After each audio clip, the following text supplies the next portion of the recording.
বিজ্ঞানের দৃষ্টিতে মৃতদেহকে কবর দেওয়ার ঠিক ২৪ ঘণ্টা পরে মানুষের শরীরের ভিতরে এমন পোকার উৎপত্তি হয় যা মৃতদেহের পায়ুপথ দিয়ে বের হতে থাকে, তৎসহ এমন দুর্গন্ধ ছড়ায় যা সহ্য করা অসম্ভব।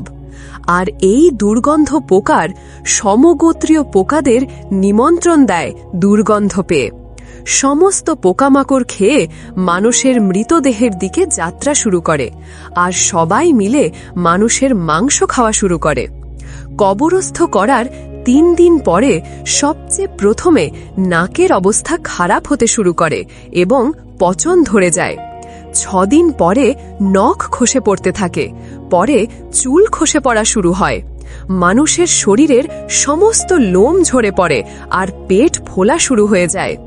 ১০ দিন পরে পেট ফেটে যায় আর শরীরের ভিতরের সমস্ত অংশ বাইরে বেরিয়ে আসে।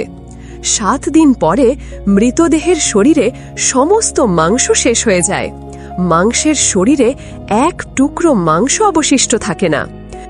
২০ দিন পরে সমস্ত হাড় একে অপরের থেকে পৃথক হয়ে যায়। ১ বছর পরে মানুষের শরীরের সমস্ত হাড় মাটির সঙ্গে মিশে যায়, আর যে মানুষের মৃতদেহ কবরস্থ করা হয়েছিল তার সমস্ত অস্তিত্ব মুছে যায়।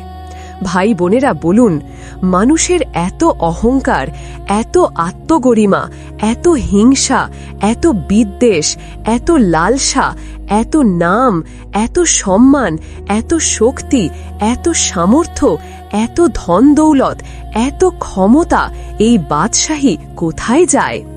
সব কিছুই মাটিতে মিশে যায়।